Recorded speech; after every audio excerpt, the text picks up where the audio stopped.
Hello and welcome to the Federal.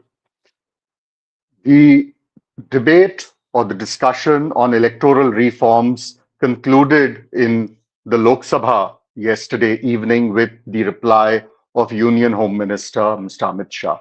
The discussion has started in the Rajya Sabha today. It's expected to conclude in the Rajya Sabha on Monday. Now, this was a discussion that the opposition had been demanding, although the opposition's basic demand was to discuss the SIR, the Special Intensive Revision of Electoral Rolls, which was done in Bihar before the Bihar elections and is now being rolled out across the country, starting with 9 states, several of which are going to polls early next year, and 3 union territories.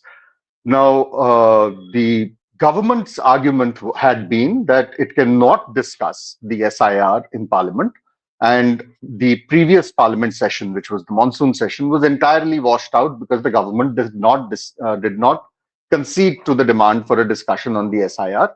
The same stand they took on the when the winter session began on 1st of December, and the first 2 days were washed out. And ultimately, the government sort of gave a middle path by saying, let's not discuss SIR per se, but discuss electoral reforms. And within that discussion, the opposition is free to raise the issue of the SIR. And so the discussion happened. It went on for almost 12 hours, maybe a little more than that, spanning over 2 days. And yesterday it concluded with the Home Minister's reply in the Lok Sabha. Now, a lot of things, of course, were said, a lot of suggestions were given, a lot of allegations were made by the opposition and by the Treasury benches. But the crux of the entire discussion from the centre's side, their arguments, was in a way summed up by the Home Minister. And I'll come to the other issues of the Home Minister's reply a little later. I'm sure it'll be the same reply when he speaks in the Rajya Sabha on Monday, on the same, replying to the same discussion there. But he ended his discussion, his reply, by asserting that the SIR is necessary and the government will not stand any infiltrators, ghuspetiyas.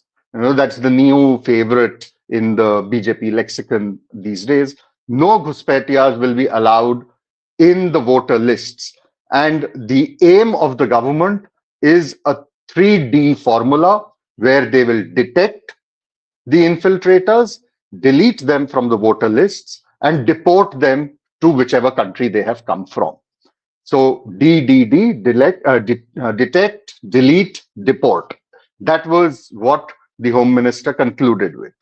And it's an interesting conclusion to make because all through the SIR in Bihar, now pan-India, one of the arguments being made against the SIR, and even the Supreme Court, what political parties, petitioners are all saying, has been that the Election Commission does not have the power to verify a person's citizenship. And the SIR is essentially a verification of citizenship. It is a backdoor entry of the National Register for Citizens, the NRC, being done through the SIR process. And the attempt essentially is to weed out a large chunk of the Muslim population by branding them as Bangladeshis or Rohingyas, illegal infiltrators, ghuspetiyas, whatever name you want to use, pick from the BJP's lexicon. And the EC has consistently said that while and rightly so, that only a voter in India can be on the rolls. So it is not wrong in removing people who are not Indian citizens from the voting rolls. But the EC has also consistently maintained that we are not checking citizenship. We are not doing an NRC. what the Home Minister says brings the whole NRC argument back on the table by saying detect, delete, and deport. So essentially, you come back to the same allegation, same apprehension that if there are people who are deleted from the lists on count of not being Indian citizens, then what are you going to do with them? And more so, this becomes more important because you don't really have a document for citizenship. I mean, Aadhaar, we've heard all through the SIR case, now is not even a document for application of a voter ID. Ration card, not a document that proves your citizenship, because during the SIR case, the centers are lawyers have said ration cards, many of them are bogus. They can be made, fake ones can be made. So not a document of citizenship.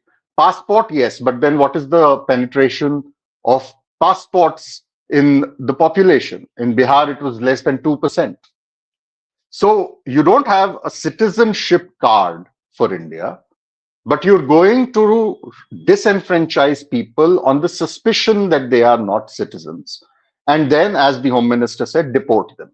So is it not a backdoor NRC is perhaps the question that the opposition is rightly asking now after the Home Minister's answer. The next issue, of course, is the overall argument of this Ghuspetia. All through the electoral reforms discussion, several members from the opposition benches pointedly asked the government to explain, to give out figures, to give data on how many such infiltrators, illegal Bangladeshis, illegal Rohingyas, Ghuspetias, were found in the Bihar SIR. Because when the Bihar SIR was done, if you recall, the Prime Minister, the Home Minister, N number of BJP leaders had repeatedly said that this was an exercise to weed out Ghuspetias. And subsequently, the Chief Election Commissioner, Mr. Gyanesh Kumar, did a press conference. He was asked, how many infiltrators have you found? There was no reply.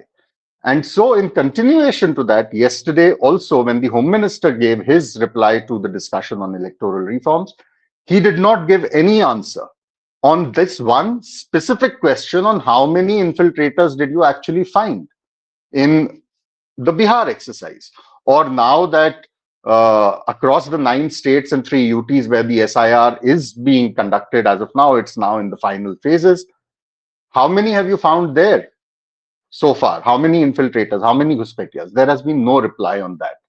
So in a way, there is a dog whistle of Ghuspetias which serves the BJP's electoral politics for polarization by creating this fear among Hindus, or as Mr. Nishikant Dubey of the BJP said during the discussion, he was one of the speakers, where he said that the population of tribals in Jharkhand has gone down because these Ghuspetias, these infiltrators have overrun the state.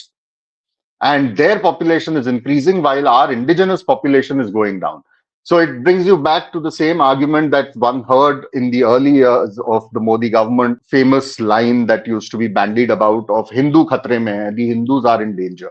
So it plays to that same argument, this whole narrative of Ghuspetia, infiltrator. You create this fear, you do this kind of a dog whistling by constantly raking up something which your own data is not able to substantiate. So on that aspect, you remain quiet. You do not give out any data because perhaps there is no data. Or even if it is, it's perhaps so negligible that saying it out aloud will be detrimental to your own electoral politics. Because people might wonder, oh, did you do this entire exercise for a few hundred people? Yesterday, without giving an answer to how many Ghuspetias were found in Bihar, several BJP and their allies, their MPs said thousands and thousands of infiltrators are there in the country. What is the source of that information? That was never given out. If there are so many infiltrators in the country, responsibility for the borders, for safekeeping of the borders, is with the center. So what has the Home Ministry, what has the Defense Ministry been doing over the last 11 years? It's a valid question. No answer. So, in a sense, the Home Minister's reply may have evaded the answers that the opposition was seeking with regard to the SIR, but it has very clearly brought back into focus the BJP's political line that it will take to not just justify the SIR by calling it an exercise to weed out infiltrators, but also by keeping uh, this issue alive of Hindus being in danger, of the demographic contours of the country being changed because of a huge influx of infiltrators from Bangladesh, from Myanmar, or any number of other countries that the BJP might want to talk about. On the more substantive issues that were raised by the opposition with regard, or the suggestions that were given, you had questions coming in, including from the leader of the opposition, Mr. Rahul Gandhi, Mr. Manish Tiwari of the Congress Party, Ms. Supriya Sule from the NCP, Mahua Moitra from the Trinamool, several of these leaders who gave out various suggestions, who also had pointed questions. How many infiltrators were found? No answer was given. Why have you provided blanket immunity to election commissioners from facing any kind of punishment for anything wrong done during their stint? That was a question to which the Home Minister did give a reply, but a reply that is not entirely palatable, perhaps, if you put it in context. The Home Minister said that we cannot punish the EC serving, and we provided that immunity because it's an immunity that is given to all government servants. Now, that's only partly true, because the immunity given to government servants basically is, and yes, it's true that it is a criminal offense to obstruct a public servant from performing his duty or her duty. But should that in a democracy become a cover for all malpractices, alleged malpractices, suspected malpractices, and that too with the electoral system? We've seen over the years multiple complaints being raised time and time again with the electoral process, and the answers have not been satisfactory. Very often, as Mr. Akhilesh Yadav of the Samajwadi Party pointed out, the answers are not even provided. He quoted specific instances from 3 by-elections where he said, I have placed countless affidavits before the Election Commission giving my complaints on record, and till date, I have not received any reply to any of those. So who is going to fix the accountability for that? It's a question to which there was, again, no answer. Why are CCTV, why is the CCTV footage not provided? The Home Minister said, and rightly so, that yes, there is a limitation for 45 days after the results. And so we cannot keep storing data indefinitely. And that is why the EC deletes the CCTV footage 45 days after the polling concludes. And on that score, the opposition certainly has been found wanting, because we've not seen the opposition raising any election petitions in courts challenging the elections, where they can then ask for CCTV footage to be provided within that 45-day period. But having said that, the obvious question to ask also is that if there is a doubt on the electoral process, and also a doubt on the fairness of the Election Commission, on whether the election is even forthcoming with its replies. As Mr. Akhilesh Yadav said, no reply to 3 specific complaints about 3 specific by-elections, even a year after those by-elections have concluded. So when you're not even providing replies in a year, 2 years' time, what is the guarantee you will be provided any reply within 45 days, which will then allow you to file an election petition, whether you're satisfied with the reply or not? Go file an election petition and then ask for that CCTV footage. When you have no information forthcoming, uh, what value does that 45-day limitation even have, is perhaps a valid question to ask. So there were no clear answers. The discussion descended into a powwow, into a kind of a verbal duel of me making one allegation, the other person making a counter allegation, and so on, with no answers, leaving nobody any wiser on the need for electoral reforms or what kind of electoral reforms had happened in the past, what needs to be done in the future. What has been achieved by the BJP, though, is to bring its politics of polarization through this narrative of infiltrators at the forefront again, months before the Bengal election is to happen, where the BJP says there are the highest number of ghuspetias in the country. And so be prepared to hear a lot more of this as we go into elections. And of course, we will keep bringing you more updates on how things pan out here on. The SIR debate is not going anywhere. It will continue, maybe not inside Parliament, but certainly on the streets, among the people, and in the courts. Thank you very much.